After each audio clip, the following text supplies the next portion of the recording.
Una instalación del artista vasco José Ibarrola va a recrear durante una semana en la sede del Parlamento Europeo en Bruselas el clima de odio y opresión social que se vivió en el País Vasco durante los años de ETA. Se quiere recordar así ese contexto social en el que la plataforma ciudadana Basta Ya surgió primero y después se opuso a los terroristas y a quienes apoyaban con su silencio.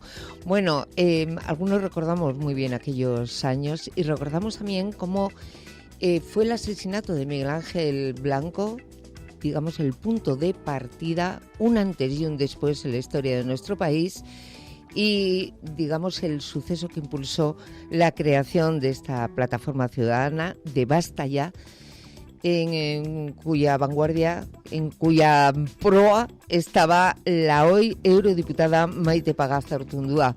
Maite, muy buenos días. Muy buenos días. Bueno, yo creo que en la proa realmente quien estaba era Fernando Savater. Bueno, pero yo creo que no ha habido en el mundo ninguna iniciativa ciudadana con tanto filósofo por metro cuadrado. Bueno, tienes razón, porque estaba Carlos Totorica, estabas tú, estaba efectivamente Fernando Savater, un montón de personas que habéis seguido además luchando para que aquellos años no queden en el olvido y para que todos los que no los vivieron sepan cómo eran aquellos años asfixiantes. Fíjate, en el País Vasco fundamentalmente, pero también en el resto del país, donde ETA circulaba libremente y con el apoyo de buena parte de la sociedad vasca. Pues sí, la exposición en realidad tiene 2 o 3 objetivos fundamentales. Uno, poder hacer un homenaje a una iniciativa ciudadana que ganó el premio Sájarov, que es el máximo galardón que da el Parlamento Europeo a la pelea por la libertad de conciencia, siendo la única institución española, la única asociación en aquel momento española que ha recibido el premio Sájarov por el trabajo en el corazón de la Europa democrática, en la que pues se llegó a una dictadura del terror en una buena parte del territorio navarro y vasco, y en ese contexto pues la verdad es que hubo muchísimos héroes anónimos que hicieron frente y que ayudaron a visibilizar que ETA no era invencible. Es que el gran problema durante muchos años era que se pensaba que la organización terrorista era invencible y que el Estado no iba a poder vencerla y por tanto que había que subordinarse, en fin, paz por territorios, un poco allanarse. Es un error de libro y nosotros teníamos muy claro que no era así, que podíamos recuperar la ciudadanía, que éramos libres. Nosotros sí que éramos muy libres por dentro, queríamos serlo por fuera, queríamos ser ciudadanos, no queríamos que nos quitasen nuestros derechos políticos, no queríamos lo que nos decían, no, hay que ser prácticos, y tampoco pasa nada, o sea, cedemos en la ciudad, igual no nos matan. Pues no, dijimos que no, ayudamos a que el Estado creyera que realmente tenía más poder y realmente operativamente se venció a ETA la ilegalización de Batasuna, que por supuesto tantas personas decían, no, eso es provocar, les va a ser peor. No. Desde que se les ilegalizó, con muchas pruebas, de hecho el Tribunal Europeo de Derechos Humanos ratificó que había sido correctamente realizada la ilegalización, mataron muchísimo menos, dejaron de hacer tantos gritos de odio en las manifestaciones y buscaron, con sus trampas, por supuesto, porque era su esencia y su picaresca, que siguen teniendo, pero fueron derrotados desde ese punto de vista. Fíjate, no fuisteis eso es lo que aportamos, creo. Maite, no fuisteis la primera plataforma cívica, ni muchísimo menos, pero sí fuisteis, en este caso, quizá la más visible, ¿no? No sé si porque quienes conformabais aquella plataforma erais personas muy conocidas o porque simplemente no resignasteis a quedaros en silencio, sino que os hacíais oír y escuchar allí donde fuerais. Sí, realmente había habido distintas iniciativas, todas estupendas, loables. Muchos de los que recalamos en Basta Ya venían de otras plataformas, pero en el País Vasco había muchos tabús, había mucho silencio.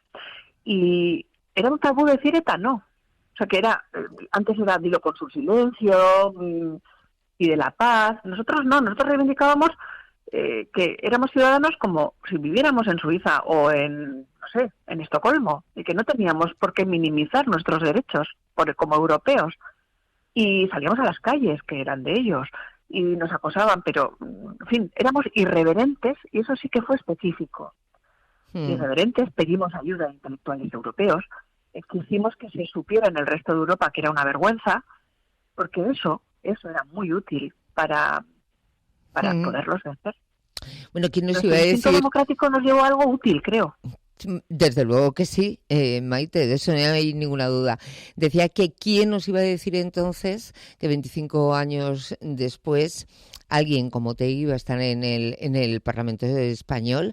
Ayer mismo exigía al presidente del gobierno que la decisión de enviar tanques a Ucrania o armas a Ucrania tenía que pasar por el Congreso porque, en fin, en estos momentos él representa, o eso dice, a un grupo político pacifista. En fin, ¿quién nos iba a decir esto a todos? Sí, es como un chiste si no fuera por tanta sangre que han derramado y tanto cinismo que tienen. Una de las asignaturas pendientes, y por eso es el tercer objetivo de la exposición, es pasar el testigo a gente joven. Es decir, hay mucho por hacer en el postterrorismo.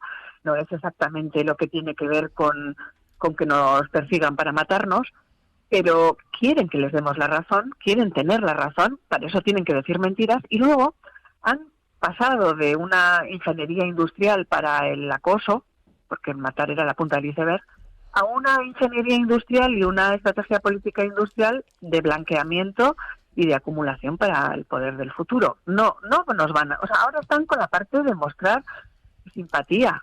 Cuando se pongan en el modo dar problemas políticos, nos vamos a enterar, porque ellos están aprendiendo de la experiencia catalana. Y hay mutaciones en ese mundo y en las maneras de desarrollar grandes campañas de desinformación y de ataque al régimen constitucional del 78. Eso está ahí, pendiente, larvado, y tenemos que ser lo suficientemente inteligentes para hacer frente a esa estrategia de enaltecimiento constante en el País Vasco con niños de los terroristas por haberlo sido. A lo mejor hay 2 actos al día, que es una gota malaya, en la que el Estado, por su parte, no hace algo equivalente. No somos tan eficaces en la expresión de la historia de lo que ha ocurrido como ellos en el blanqueo de su responsabilidad con la muerte. Y eso está ahí. Desde luego que está ahí y no hay que olvidarlo. Creo además que esta instalación de Ibarrola creo que es impresionante porque es una instalación que no es solamente visual, es que es auditiva. Uno puede escuchar aquellos gritos de ciudadanos anónimos gritando viva ETA, ETA mátalos, en fin, una cosa espeluznante. Sí, además está todo es real, está seleccionado de la realidad y además en la página web la instalación es muy esencial. Ahora me acabo de encontrar en el pasillo con una chica rumana que había estado en la instalación y que se daba cuenta del elemento universal del fanatismo, de la radicalización que se da en distintos momentos, en distintos sitios, pero que se parece. Y nos daba las gracias y decía que es muy interesante, que aprendemos unos de otros. Y sí, es impresionante porque está todo desde la realidad. Y es cortito, es muy cortita, la experiencia son 4 minutos 20. Y la parte de la inmersión en el contexto del odio y de la presión y del acoso dura menos de 1 minuto 40. Se hace eterno porque todo el mundo dice, quería salir de ahí, y le decíamos simbólicamente, nosotros también. Ya, el problema es que vosotros estuvisteis muchos años metidos en ese túnel que afortunadamente ha desaparecido, si hablamos de la banda terrorista ETA, pero siguen quedando algunas, digamos, malas costumbres, por decirlo de una manera muy leve. Fíjate, has mencionado Cataluña. Los radicalismos siempre tienden a distorsionar la realidad, a darle una vuelta, y muchas veces convencen a otros que desconocen esa realidad con esos argumentos, digamos, retorcidos. Me voy a ir directamente al Tribunal Europeo, que acaba de dictar sentencia y acaba de decidir que Bélgica no tenía derecho a negar a España la extradición de Puigdemont, por ejemplo, ¿no? Los argumentos que utilizó tanto, bueno, los abogados de Puigdemont como que consintió el juez belga era que en España no existía una justicia democrática, que los tribunales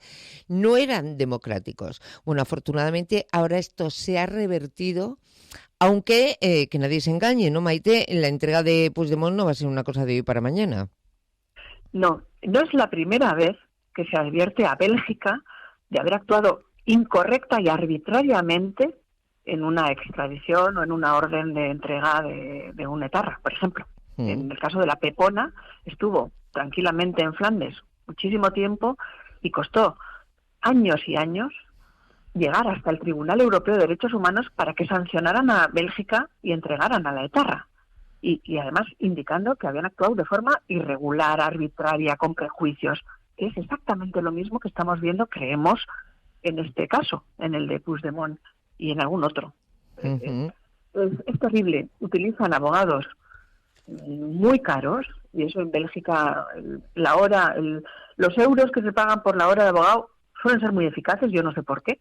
Yeah. Y no va a ser inmediato, pero en el Parlamento también estamos haciendo el trabajo, en la Comisión de Justicia, lo está haciendo de una forma extraordinaria Adrián Vázquez, para que nadie pueda tener ninguna duda de que el trabajo que se hace es objetivo, es riguroso, y yo creo que la parte del Parlamento también la vamos a resolver. Pero están utilizando todas las triquiñuelas, es utilizar el juego de la picaresca máxima y del pago a abogados muy aviados, muy resabiados, para intentar retrasar y generar mucha frustración entre la gente buena de nuestro país que no entiende que esto ocurra. Bueno, las reglas de juego, algunos las utilizan así, pero yo creo que conseguiremos al menos que los argumentos que van contra nuestras autoridades democráticas, contra el sistema de justicia español, pues queden limpios. Bueno, si hablamos de Puigdemont y su abogado, hombre, todos sabemos la trayectoria de dónde viene Gonzalo Boye, ¿no? Efectivamente. Bueno, y por no recordar sí, que la operación de interferencia rusa en todo esto, prácticamente 10 años en los que ha habido agentes del GRU, que son los agentes operativos especiales que tienen para todo tipo de barbaridades, mezclado con Russian Today y Sputnik, contaminando a la prensa y a los medios de comunicación, comillas, normales, porque no sabían que había una operación de desinformación con una hoja secreta en la que estaban los rusos haciendo injerencia extranjera, porque querían reventar, a partir de las vulnerabilidades que podían existir en nuestro país y ayudando a Puigdemont y compañía, romper la opinión pública europea, y que hubiera países que hubieran podido terminar cayendo del lado de esa aventura tan ilegal y tan contraria al espíritu de los tratados europeos y del Estado de Derecho democrático. O sea, era una operación, la operación más completa de injerencia extranjera que tenemos. Yo estoy trabajando en la Comisión de Desinformación, acabo de poner una enmienda sobre esto porque cada vez tenemos más piezas del puzzle y no se conoce suficientemente en España. La injerencia rusa en este caso, ¿con quién? Y con el entorno de Puigdemont. Bueno, ¿cómo estáis viviendo? Y aprovecho que te tengo en Bruselas, Maite, ¿cómo se está viviendo en el Parlamento Europeo esta, digamos, polémica que ha habido sobre si Alemania entregaba o no entregaba los tanques a Rusia, y también sobre esa petición que ha hecho Zelensky de que la cosa vaya a más, es decir, que solicita que también los países europeos y Estados Unidos cedan a Ucrania aviones caza, bueno, pues para hacer frente a la ofensiva de Rusia. Bueno, en las comisiones que yo estoy no hemos tratado directamente estas dos cuestiones. En el Parlamento en general lo que sabemos es que detrás de Ucrania pueden ir pues los polacos o los bálticos. O sea que cuando un régimen como el de Putin, absolutamente autocrático y con un afán expansionista y unas obsesiones territoriales injustificables en el régimen internacional, si se cede, se les alimenta es un poco lo que ocurría hace 25 años con lo de ser invencibles o no ser invencibles los de ETA. O sea, Sí. cuando a gente que tiene el interés de avasallar se le intenta normalizar o pacificar, nunca se consigue eso. Se consigue allanarse más y más y más, y cada vez se ponen más monstruosos. Eso lo sabemos. Es duro, no es plato de gusto, no hay soluciones mágicas, pero bueno, por una parte tenemos paciencia para hilar compromisos, para intentar no escalar conflictos, lógicamente, para intentar defender a los ciudadanos europeos, que es lo que estamos intentando hacer, porque claro, la crisis del COVID fue terrible y esto también nos afecta directamente en una estructura tan compleja, económica, política, institucional, geoestratégica también, pues todo lo que ocurre afecta a cualquier sitio del mundo. Bueno, estamos intentando ir lo más unidos posible y ser bastante estoicos también. O sea, no intentar solucionar ahora los problemas que tenemos ahora y luego, bueno, ya pensaremos en cuando tengamos que pedir ciertas responsabilidades de decisiones bastante absurdas del pasado, de ponerse en manos del gas o del petróleo ruso por parte de los alemanes y de tener toda esa captación de élites que parecía que lo único que quería ser un exministro o un excargo como Strauss-Kahn o como Fillon o como otros en otros países era ser fichado por Gazprom, pues a ver si conseguimos terminar con estas cosas que luego, a largo plazo, pues esas personas se van influenciando en un sentido contrario a nuestros intereses. O sea, hay que hacer algo contra ese tipo de puertas giratorias. Eso yo se lo avanzo porque también estoy trabajando en ello. Por cierto, mira, has mencionado las puertas giratorias. Voy a aprovechar que te tengo ahí, Maite. Hay mucha polémica en Madrid por unas declaraciones que ha hecho una compañera de Ciudadanos, una compañera tuya. Recordemos que tú eres eurodiputada por este partido, que es Begoña Villacís. De las que no lo dice claramente, pero se podía deducir que es partidaria de que Ciudadanos se presente, en este caso a las próximas elecciones autonómicas, digamos, sin siglas, de alguna manera en comandilla, digamos, con el Partido Popular. Es verdad que Ciudadanos acabáis de comenzar una nueva etapa con Adrián Vázquez, que mencionabas hace un ratito, y con Patricia Guasp. ¿Tú le sigues viendo futuro a tu partido?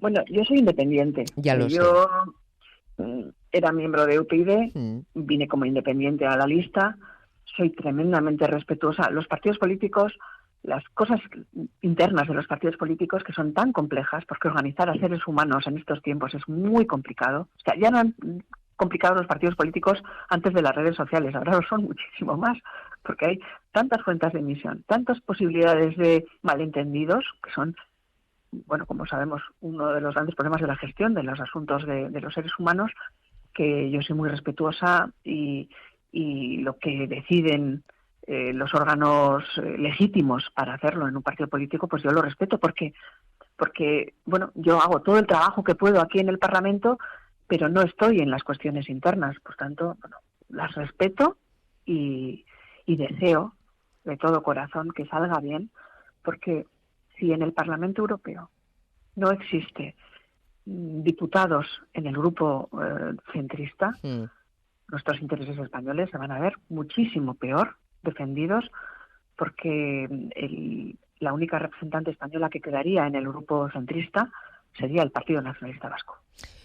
Y nosotros hemos conseguido, todos los centristas que hemos estado en el Grupo Renew y que estamos en el Grupo Renew, en estos 8 años, hemos conseguido, primero, que el partido de Puigdemont fuera expulsado del Partido Liberal Europeo. Hemos conseguido que cuando hubo problemas serios en 2017, el Grupo Liberal Europeo estuviera a favor de España, con el Partido Popular Europeo y con el Partido, los Socialistas y Demócratas Europeos.